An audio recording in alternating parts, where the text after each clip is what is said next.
to Strange Exiles. I'm your host, Bram E. Gieben, and this is a podcast about ideas, identity, and ideology. In this episode, we'll be diving directly into the turbulent waters of UK politics. Our guest today is Adam Richardson, one of the people behind a new single-issue political party, Direct Democracy.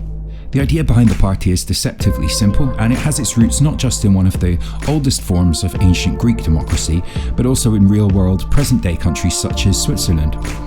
Examples of direct democracy principles can be found in other democracies throughout Europe and in the wider world in the form of citizens' assemblies, which allow people to have access to policymakers and the gears of political power, or at least in an ideal world they would. The Direct Democracy Project has a simple tagline: one person, one vote, no politicians.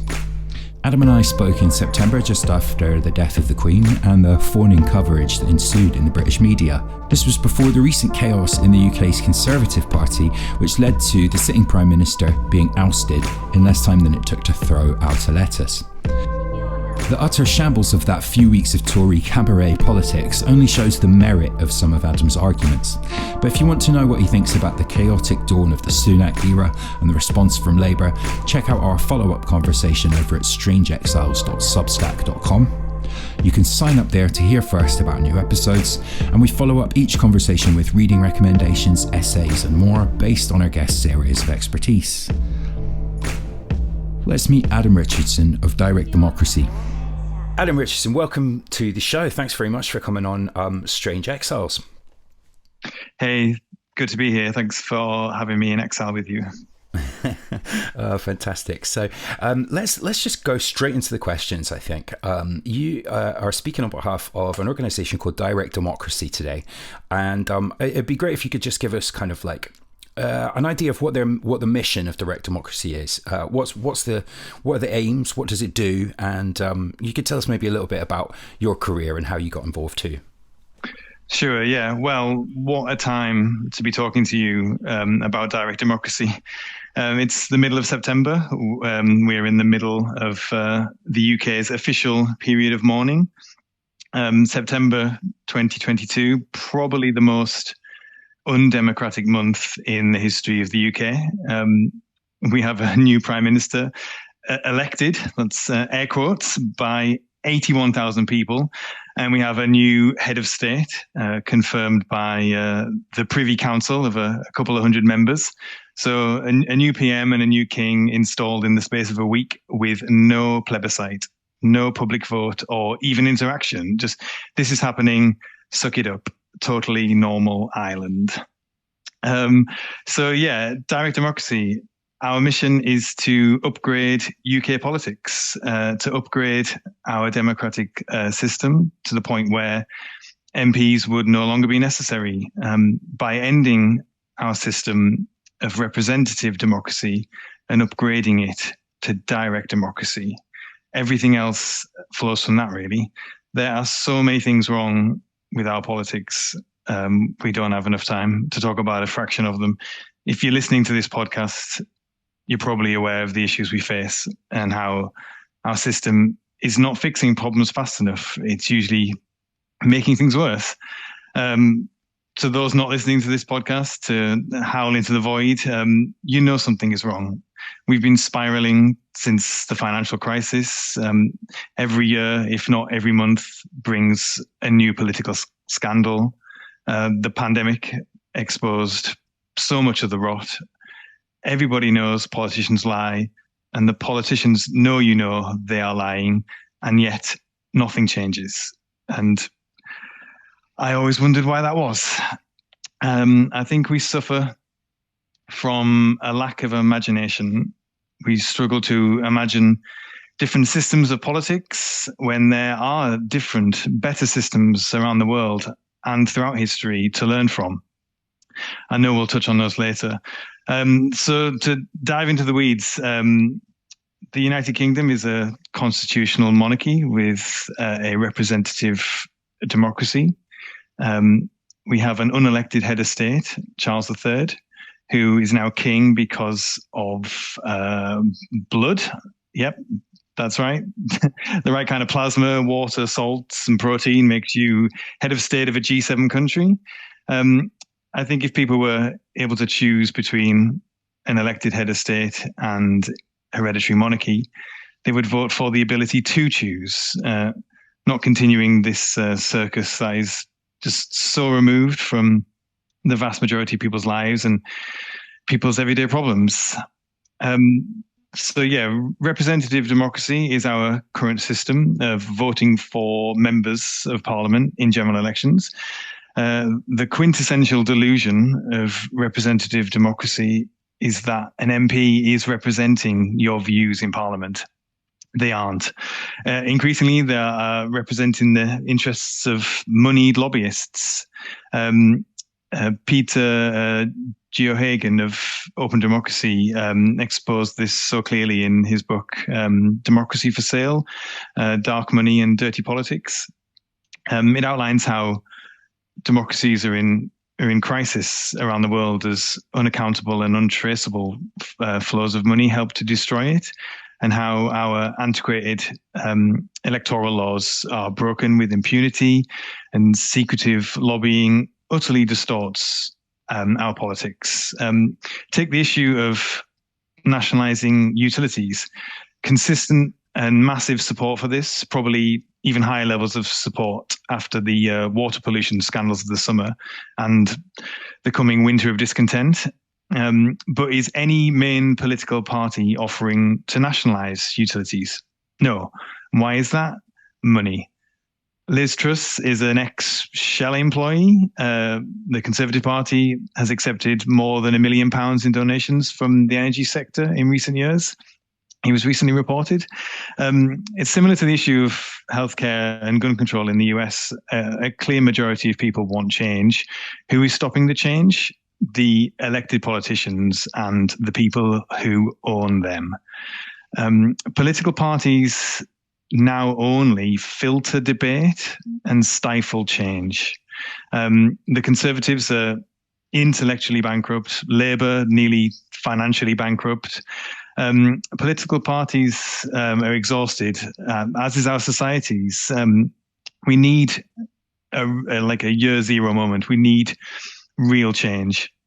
So the ideas for Direct Democracy UK started formulating in my mind in 2019, during the height of the Brexit parliamentary paralysis. You can imagine the cognitive dissonance of realizing that referendums are actually the solution. We need more democracy, not less, is the most succinct summation of our work. We need to put more big questions to the people more often. So the 2020 lockdowns provided the opportunity for myself and others to build our online platform. It is directdemocracyuk.org.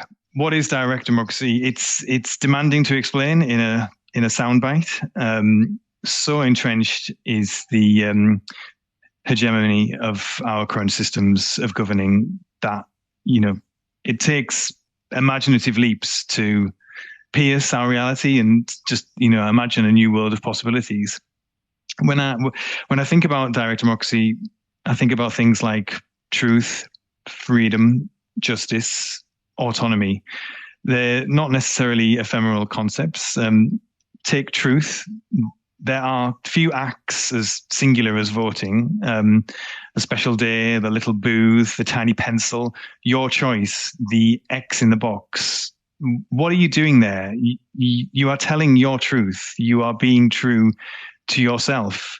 If you remove political parties from the equation, you are engaging with an issue or question directly. If there's no prism of political persuasion to consider, it's just you and your choice, what you want to change or what you believe needs to be done.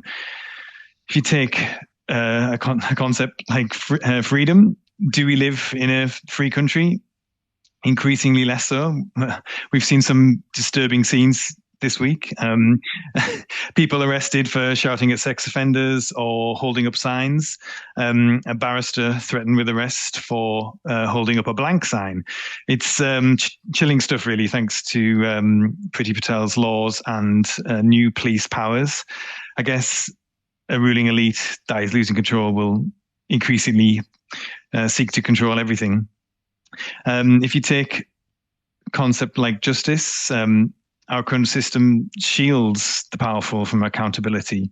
You only have to read the Macpherson report or watch a bit of the Grenfell Tower inquiry. And, obviously we await a future COVID inquiry. Finally, if you take autonomy, what we are about is local issues tackled locally, national issues decided nationally. We're also a technology project. A digital democracy is an essential plank of our platform. Imagine being able to vote securely on your phone regularly about the things that matter to you, not just at general elections. That's the promise of direct democracy.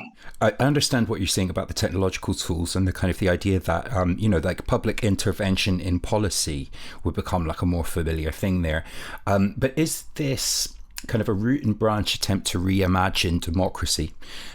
Or is it something of a reformist project? Like, what are the aims? Is it to bring principles from direct democracy into our current system? Or do you have a more strategic aim of redesigning the system as a whole? Well, I'm a realist, and I think we would need to experience a period of reform that would foster a root and branch change.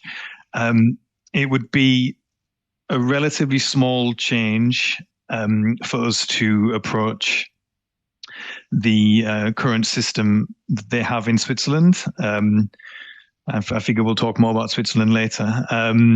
But yeah, the Swiss system of direct democracy is, you can view it very simply as just more referendums regularly throughout the year. So it wouldn't take much for our current system to offer more referendums to people on more topics. More than just topics on something as concrete as changes of law. We are slowly moving there as a society. The recent citizens' assemblies on the climate emergency are a good starting point. The similar citizens' assemblies in Ireland regarding abortion laws as well.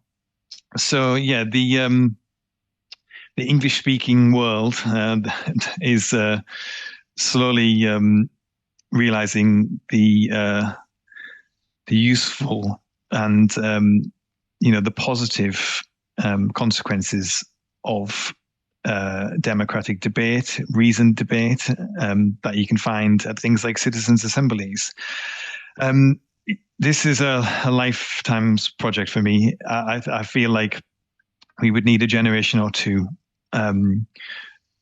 replicating the Swiss system with English characteristics of direct democracy for a generation or two. And hopefully if we can survive the climate emergency and technology continues to offer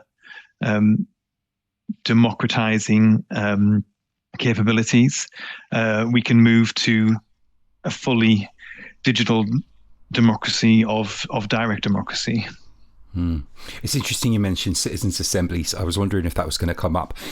I've read a little bit about them, and they seem to be really, really have a lot of radical potential for involving people in decision making, particularly around things like climate change. I did wonder, just maybe a little bit of a diversion, but is proportional representation something that you look at as kind of part of this platform? Because certainly in Scotland, I think we have a form of proportional representation, and that means, like other European countries that have PR, consensus building is a much more like cross-partisan consensus building is much more a part of our politics than it is in Westminster. Is that something that you think, like citizens' assemblies, might lend itself to that kind of culture change that you're talking about long term? Yeah, that's That's correct. That's true. That's our position as well. We need a new settlement, and the very pieces of our nation are in flux, and we would like to help draft a new codified and written constitution as a ladder towards direct democracy. The points we need to see in a new constitution to facilitate a legal and peaceful evolution to direct democracy is primarily the ending of first past the post in favor of proportional representation. Another big rung on the ladder would be abolishing the House of Lords and the role of an upper house in lawmaking in general. And obviously to establish in law citizens' assemblies to enhance local democracy.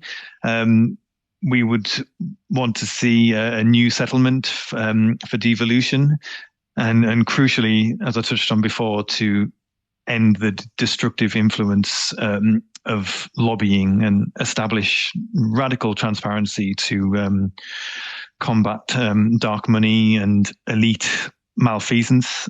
And while we're on this wish list, why not lower the minimum voting age to 16 years? You can be taxed when you're 16, 17. So, no taxation without representation.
So that issue of the dark money that you mentioned before, that kind of ties into my next question.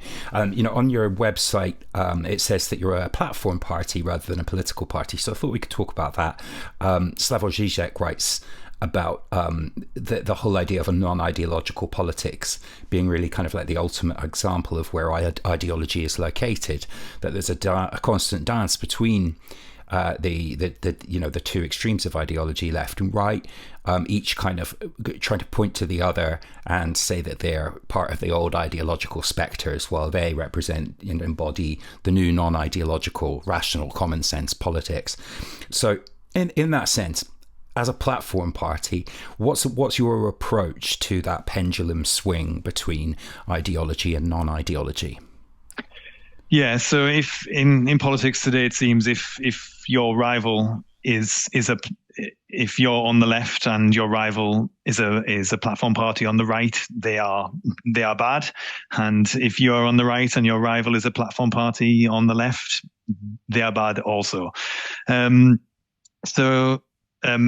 who's tried to define platform parties is the Italian political theorist Paolo Gabaudo.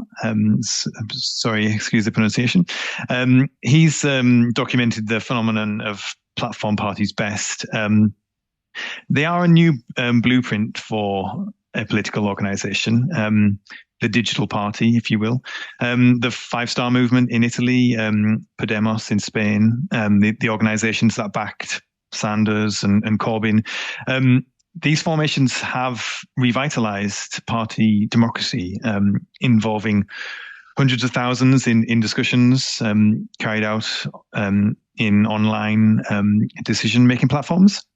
So, according to Gabaudo, such a party is to the current informational era of ubiquitous networks, social media, smartphone apps, what the mass party was to the industrial era. Often they function like a mixture of a tech startup and a social movement. They're free of the constraints of old party machines.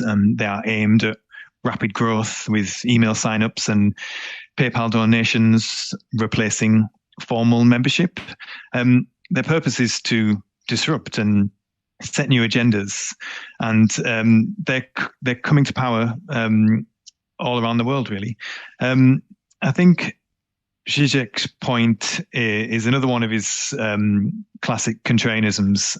To simplify, I guess he's condensing ideologies and people's relationships to them since, say, the end of the Cold War, and the great ideological battle of the 20th century ended, and we entered the end of history. People lost faith in ideologies and political parties. They had to, readjust to ruling the void. So how do you rule over a void? With non-ideological politics. And figures like Clinton and Blair were obviously the standard bearers of this. Politics of the personal, identity politics, if you will, reacting to people's feelings and offering safety in a runaway world. Perhaps, I don't know, we could view ideology on a loop. You go so far around on non-ideological politics and you end up back in ideology. But I wonder, did ideology die? Bungercast, if you listen to those guys, say we're at the end. We're at the end of history. Brexit, Trump, neoliberal states, poor response to COVID, the global headwinds of climate emergency, resource scarcity of things like liquid natural gas. They're all political issues affecting everybody. So you have to wonder, is politics back? I think so, but its shape is still coalescing. Yeah. I mean, you mentioned Momentum and Corbyn there. Obviously, that was, one of these platform parties, Momentum, that kind of used Labour as a vector. Do you see that as kind of a failed experiment? Probably not. I think it did a lot to widen the Overton window of permitted debate, and it did a lot to inspire a younger generation for, as their festivals were called, a world transformed. A different vision of a different future, a fairer, more equal society, a redistributive economy. So, no, I don't think it was a bigger failure as maybe something like Occupy Wall Street, which came maybe too soon and exposed the kind of problems with horizontalism. Yeah, no, that makes sense. Okay, so let's rewind a little bit and talk about the Swiss model of direct democracy. Give us a little bit of a kind of rundown of how that works over there. Okay, cool. So the Swiss political system is a form of direct democracy, and the Swiss have had direct democracy for centuries now, and there is a genuine case to say that Switzerland has the most trusted political system in the world. And I don't know what metric in politics is more important than trust. So in a recent survey of the 40 rich nations of the OECD, the Organization for Economic Cooperation and Development, the survey found that on average, 42% of people express confidence in government. But in Switzerland, which came first, the rate was 75%. And in the years since that survey, confidence levels have risen there by 12 points, where they've fallen by an average of 3% elsewhere. So why do Swiss citizens have so much confidence in their public institutions?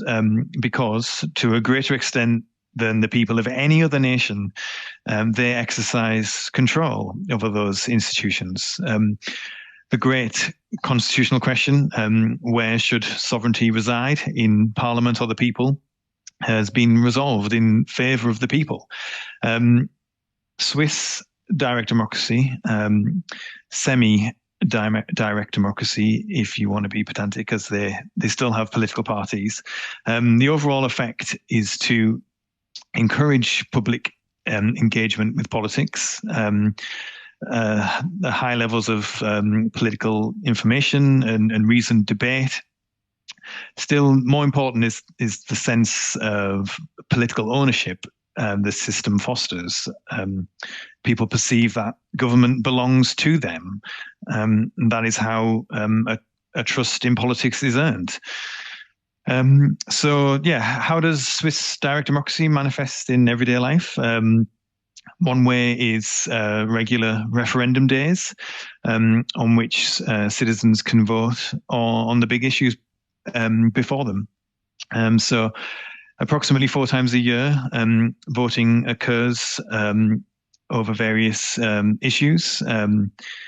These include both initiatives and referendums, where policies are directly voted on, and elections where the populace still votes for officials. So the popular initiative gives citizens the right to propose an amendment or an addition to the Constitution. In other words, a new law or a change of law. So for such an initiative to come about, the signatures of 100,000 voters who support the proposal must be collected within an 18-month period. And then the other is the optional referendum. Allows people to demand that any bill approved by the Federal Assembly is put to a nationwide vote. So in order to bring about a national referendum, 50,000 valid signatures must be collected within 100 days of the publication of new legislation. If the majority vote no against a change to a law, the current law continues to apply. And this type of referendum was introduced in 1874, and since then there's 180 optional referendums have been held. Since the 90s, there's been referendums held on diverse issues such as banning the building of nuclear power stations, building new alpine railways, a new federal constitution, controlling immigration, abolishing the army, shortening working hours. It's not some abstract utopian goal in a faraway nation. This is the modern European country of Switzerland, just a few hours away by plane. It's as I touched on earlier, it's the most trusted political system in the world. Interesting. I mean, it does sound vaguely utopian, just in the ways you've kind of summarized it there. Maybe by by the very nature of reducing something into a short summary, it's impossible not to do that. But it strikes me that if you had a referendum on public issues, that might become susceptible to propaganda or media campaigns backed by the same type of dark money. I mean, you certainly would maybe consider that in America. I think they have a limited version of that where you can vote on propositions and changes to the law, and they're very heavily lobbied by corporate interests. Switzerland, yeah. So their system is open to the vagaries of dark money, just as the prop system in the US is. Obviously, a better political system does not solve the world's problems. It just goes a long way to helping citizens in their daily lives, and for citizens to trust their ruling political parties more. Swiss citizens are currently using direct democracy to consider the purchase of US F-35 fighters. Just, incredible really that citizens get to, take some kind of controlling measures over something as unaccountable as the military-industrial complex. 100%. I mean, I can think of so many ways in which this would be both applicable and useful as a thing for, single issue activist movements to back.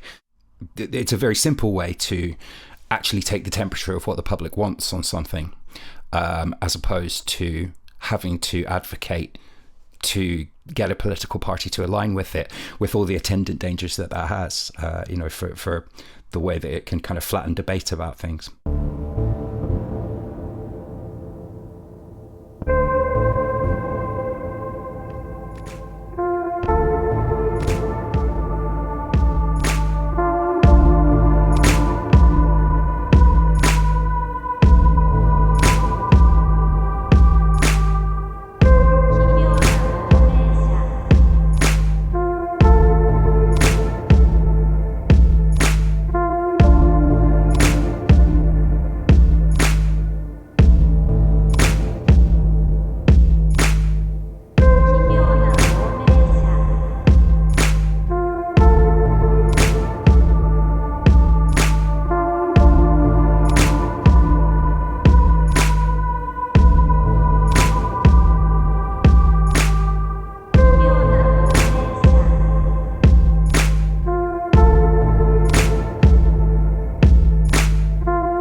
Okay, so let's again zoom out a little bit. I want to talk about some of the stuff on your website. So there's some tools in there about flat pack democracy on your site. What kind of tools do these offer if somebody wanted to access these? Yeah, so flat pack democracy was the creation of ordinary people in the town of Frome in Somerset. So after years of Tory austerity had devastated Frome Council's ability to provide adequate services, a few local residents decided that perhaps their local councillors were not working for or in the best interests of residents. The councillors seemed constrained by the ideological positions of their Westminster bosses. And perhaps they figured local residents, unencumbered by political parties, could better serve their fellow locals. So flat pack democracy offers great advice on organising and campaigning. Perhaps it's most useful in demystifying the workings of local politics, the official vernacular and the Kafkaesque procedures that are seemingly designed to be barriers to entry. So flat pack democracy seeks to break these down and open up politics and problem solving to everyone. And crucially, it worked. So in 2015, the independent councillors powered by flat pack democracy took control of the local council, deposing the last Tory and Lib Dem councillors. And it's the independents for Frome still hold all 17 seats on the council. The originator of flat pack democracy, Peter McFadyen, he outlined in one of his publications from 2018 what had driven him to create flat pack democracy, if I can quote him. Over the last 5 years, more and more often, I found myself stating that we have never lived in a democracy, and what pretends to be one is an obscene farce. No one is pretending anymore. As individuals, our powers to act are strictly limited, mainly because we have given our powers away to so-called representatives. Meanwhile, it becomes increasingly difficult for many people to find and retain housing, to find employment that is not short-term and poorly paid, and to meet other basic needs. As we crash out of Europe, he was writing this pre-2019, but it's still quite prescient. We'll find ourselves dealing with more and more stress and uncertainty, not to mention the lack of certain foods, medicines, and other things we take for granted. A joined up, resilient community will have more chance of riding out the chaos and emerging less damaged and ready to move forward positively into the future. Add to this the great unknown of the impact of climate change, which could make everything else that went before seem insignificant. A town council focused on regalia and bus shelters will be completely unfit to do much in the way of supporting its own community over the coming years. If you haven't already, I would urge you to take over your own council and drag it into the 21st century. Only then can it begin to address the big issues we face now. That's really interesting. And it's, it strikes me that that's, it's got a little bit of Gramsci in it, in that it's talking about, taking over something local and practical and making a difference. It's also a little bit anarchist. I mean, it reminds me, I used to live in Bristol, and in 2001 in Bristol, the council of the area known as Easton in Bristol was taken over by the Vote Nobody campaign. This was an anarchist group who stood on the platform of having no elected representative, but of using the powers of the county council to distribute the power over things like bin collections to individuals in communities who could organise it themselves. And they ended up, I think, declaring the area the autonomous zone of Free Easton for as long as they were in power. And I think they did actually do quite a good job of sorting out the local amenities. Now, eventually they were, obviously, I think it was Labour or the Liberals got back in. So party politics came back to that local council. I'm just interested in your thoughts there about the power of this as a tool, taking back the local area, taking over things that have a day-to-day impact on people's lives and are perhaps better controlled from nearby. Do you think this is the same thing as creating autonomous zones in a way, as the Eastern guys kind of tried to conceptualize it, or would you see it more as being like a model democracy, like a model example of a different way of doing democracy? I guess the question is, does the fact that these things rise and then get defeated and replaced by the normal way of doing things mean that it's not worth doing? Or does each example of this give you more to build on if you're looking for other examples yourself?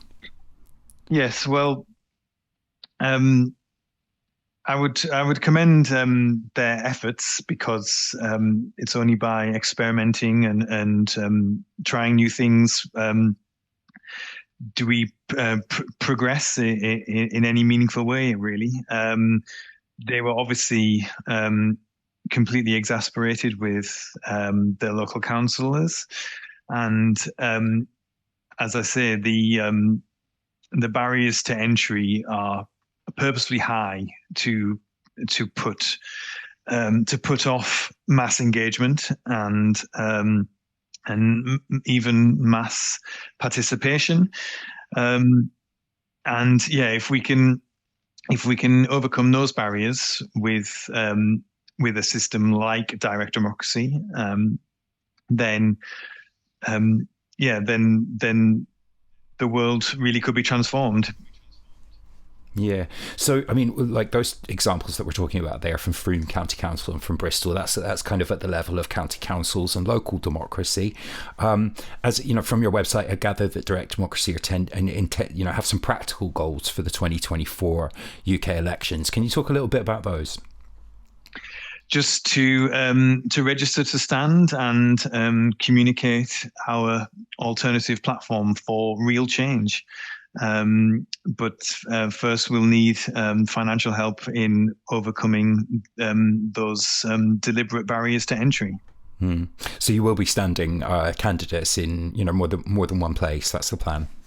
Yes. So it sounds then like part of the approach is actually an argument to transform democracy in defence of kind of classical liberal values and democratic values.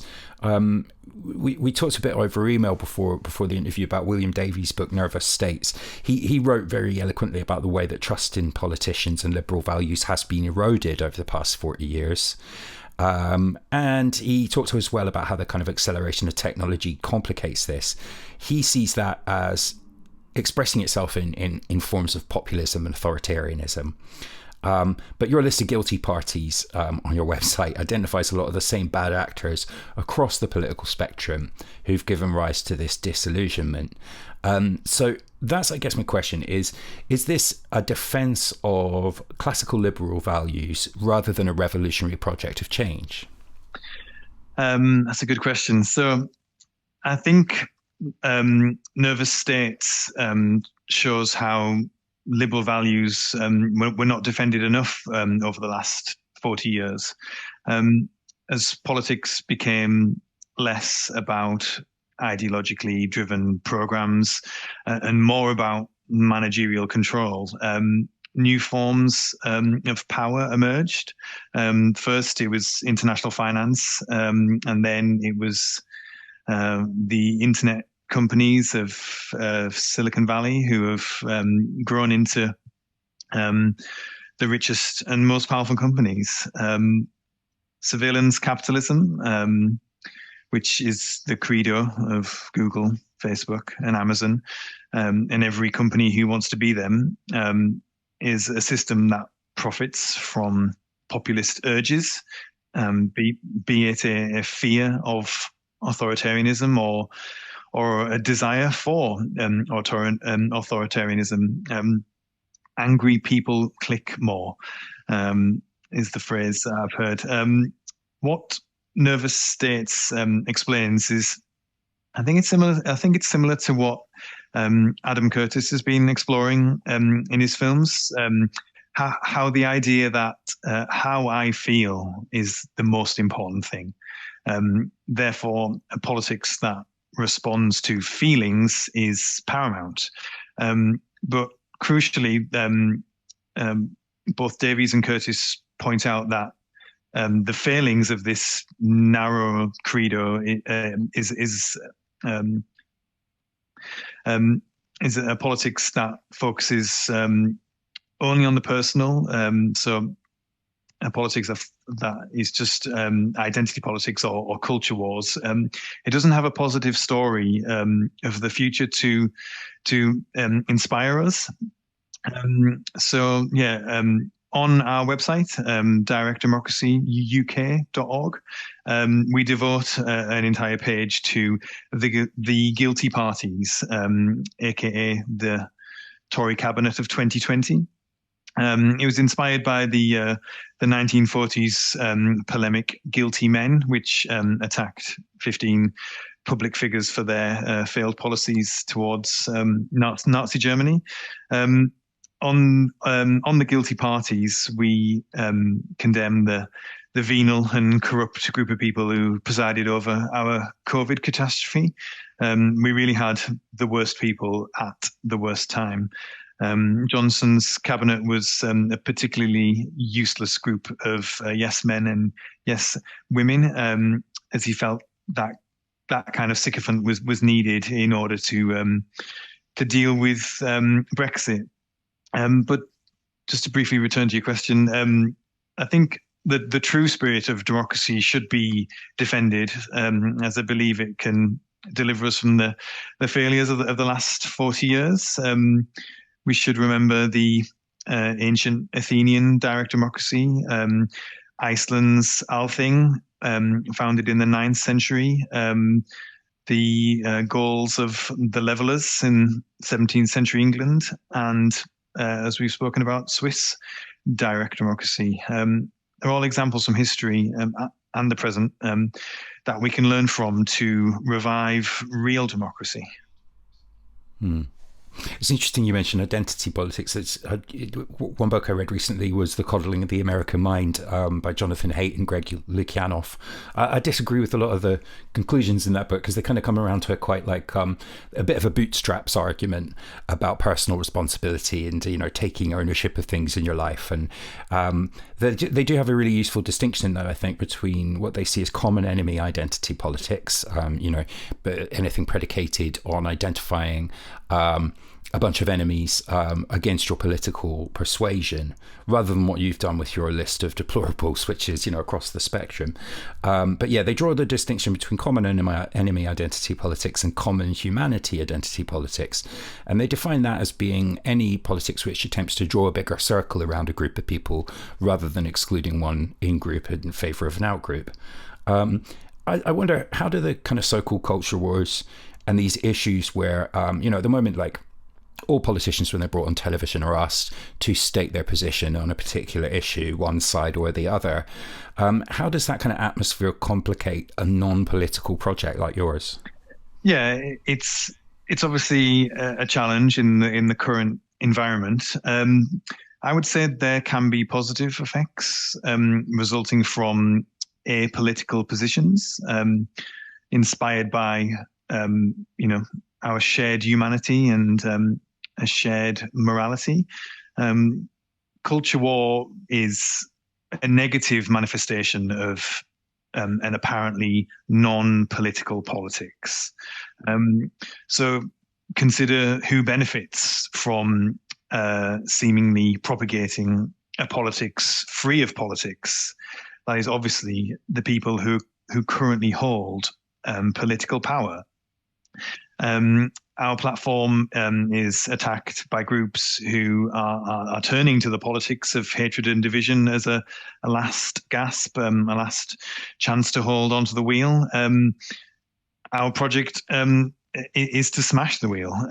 We are proposing to end political parties, not by totalitarian repression, but with its opposite, by maximizing enfranchisement and allowing citizens to engage directly with their democracy. Yeah, that's interesting. Yeah, no, I can kind of see how that might function now. I think the question of how slow the transformation is the one that I kind of remain really interested in after our conversation.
Referendums on various issues are quite key to this approach, as you've outlined it. You've also talked about Brexit and the period where we were, deciding to leave the EU, and I can tell from chatting to you there that it's not like you were pro Brexit. So I wonder, was Brexit a good referendum or a bad referendum? I welcomed the Brexit vote. The issues we now face stem from many points of failure. First, the technical framing of the referendum question. It probably should have required a supermajority. Second, due to a lack of democracy and an unfamiliarity with those kind of plebiscites, the referendum was a huge shock to the nation. We didn't know how to deal with something so seemingly new and alien, to be given the opportunity to decide a major political question. I think 40 years of neoliberalism had foreclosed many people's horizons to the point where the warnings from Project Fear had no effect. After 6 years of Cameron, Osborne austerity, people thought things can't possibly be worse. I'll vote for Brexit.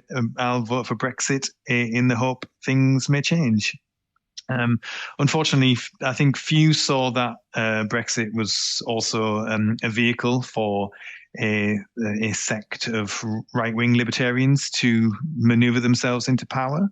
They were concentrating more on what they could personally get out of an establishment civil war than how could Brexit improve the lives of citizens.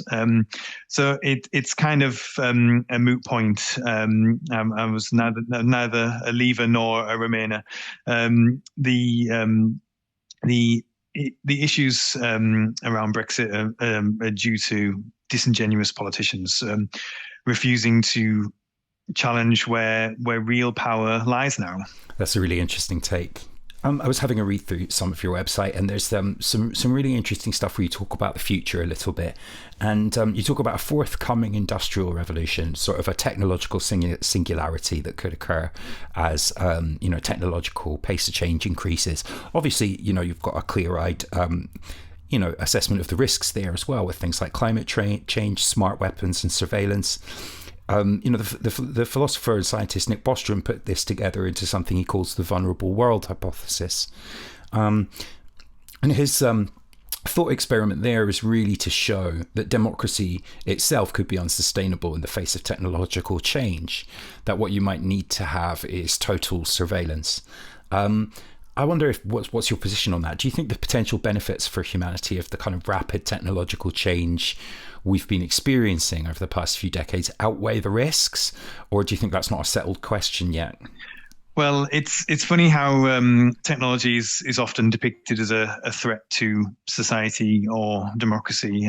I guess that's thanks to science fiction. Perhaps we forget that behind all technology is human beings. We have not achieved the singularity of artificial intelligence yet, so technology remains under our control. I am an optimist. I am comfortable with our project being described as techno-utopian. Unfortunately, technological change may not be rapid enough to tackle the challenges we face, like the climate emergency. To quote William Gibson, the future is already here. It's just not evenly distributed. The current political systems, representative democracies worldwide, are facilitating a two-tier society, really. The nightmare future scenario for this is Elysium, with billions of humans surviving in a hellscape, while just a few thousand of the 1% live secure lives of luxury.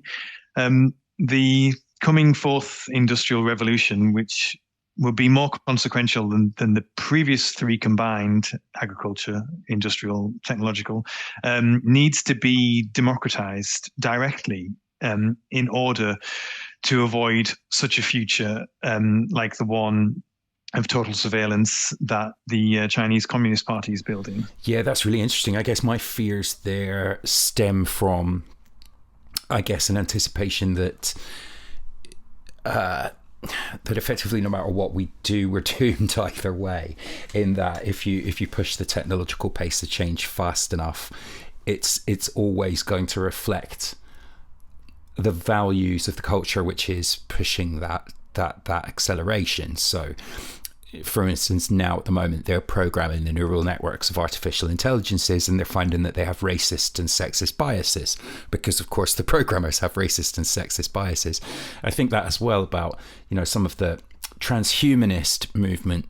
John Gray, the philosopher, has written about how the transhumanist movement is predicated on the idea that life can be extended because American society will continue to sustain a level of technological development and progress, that there'll always be servers on which to store our digitally backed up personalities, or nicely cooled rooms for our heads in jars, when in actual fact history tells us that quite often seemingly stable states and worlds of life, life worlds and political systems do collapse.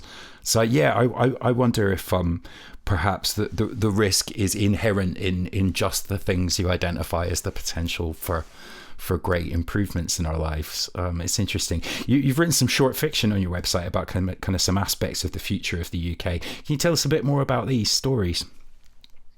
Yeah, I just wanted to offer something more than a dry political treatise. Aaron Bastani does something similar, but shorter, in Fully Automated Luxury Communism. We all need help imagining new futures. Our last story, The Last King of England, has become particularly prescient this week.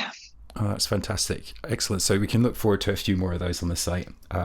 Listen, that's brilliant. So before you go, I must ask you about one of your first posts on the site was a really brilliant interview with Adam Curtis, and you mentioned him earlier. What do you kind of admire about Curtis and his work? What was it like to interview him? Yeah, he was very generous with his time. Obviously, his beautiful collage storytelling of arresting images and my taste in music. Have you noticed that most documentaries are post Curtis now? All archive footage, obscure music, and harsh editing. Oh, I've seen so many people using burial for their cues in documentaries now. It's become a cliche, hasn't it? Yeah, it does. I guess Curtis has been on a 4-decade journey, really, from insider's outsider to the outsider's insider, and it's been fun to see how a film like Hypernormalization was the toast of the left, and then Can't Get You Out of My Head seemingly exposed Curtis as a classical liberal who should be viewed cautiously and critically by the left, whereas he pointed out his storytelling hadn't really changed at all. I think everyone is living in Adam Curtis land now, a world where you can act out being a radical, but outside nothing changes. If you watch Hypernormalization, you get an idea of how politics, finance, and culture has built a system over the last 40 years that is designed to absorb change, all calls for change even. So we live in an eternal now of digital distraction. If I can quote him, what results is a system which cocoons us and makes us feel safe. And that means we've become terrified of all change. But that fear of change is in the interests of a system that wants to hold everything stable and stops us from ever challenging it.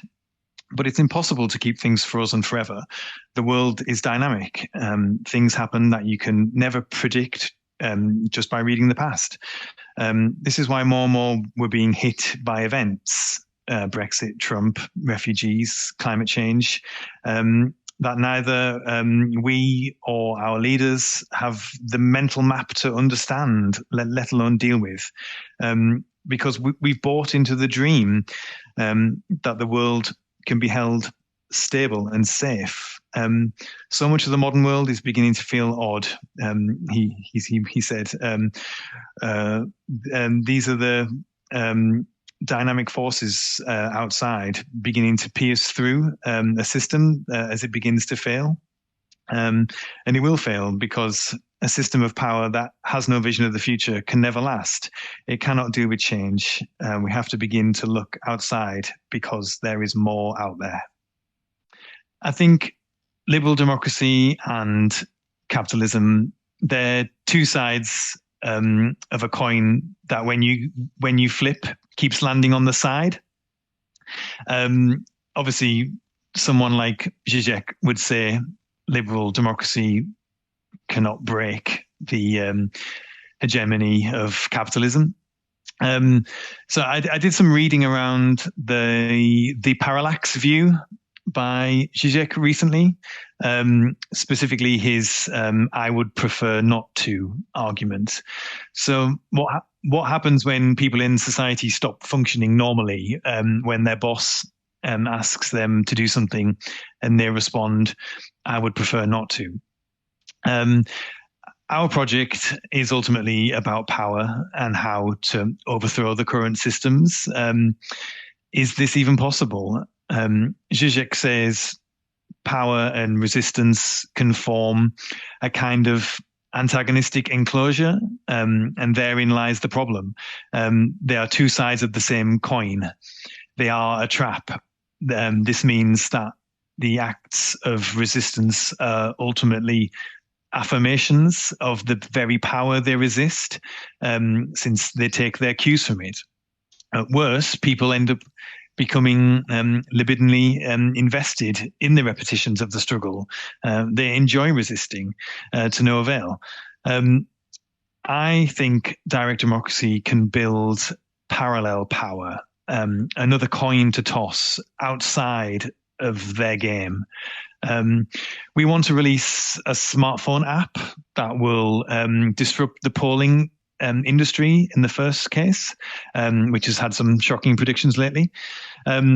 Twitter is the nexus of online political life, and Twitter polls offer a quick way for followers to vote on a singular issue. Twitter users and the general public are being primed to engage with this type of instant polling. So a Direct Democracy UK app would build on this technology and connect its users to connect users in opposition to the current unrepresentative system of government. So a DD UK app would record every major bill that is being brought through the House of Commons for a vote, aligned with a countdown to the actual vote. So users can register a binary vote for or against, or can offer alternative comments. So before mass adoption, such an app would illustrate the strength of feeling on various issues and could be used to apply pressure on local MPs ahead of votes. And with mass adoption, the app would act as a parallel democracy in which the true will of voters could be recorded. So a DD UK app would disrupt the mainstream pollers such as Ipsos Mori, whose methods can seem analog, with a clearer representation of voters' preferences on issues and debates and government votes. That's a nice, simple solution. I'd like to think people would engage with that. It does slightly make me think of the tyranny of choice, and best example of this being you're standing in the supermarket trying to buy something very prosaic like toilet roll, but you've got 100 brands to choose from. That's a compelled choice. That you're essentially put in the position of having to choose without there being really a difference between the options that you choose. I really hope that we could take an optimistic view and say that people would engage with questions put to them as policy questions or referenda questions in a sincere way. I'd like to have some optimism about that. I'll be following how that app rolls out once that's put into play very, very closely. Yeah, I do have a friend who is an app developer. So I hope to work on it much more in the coming months and years.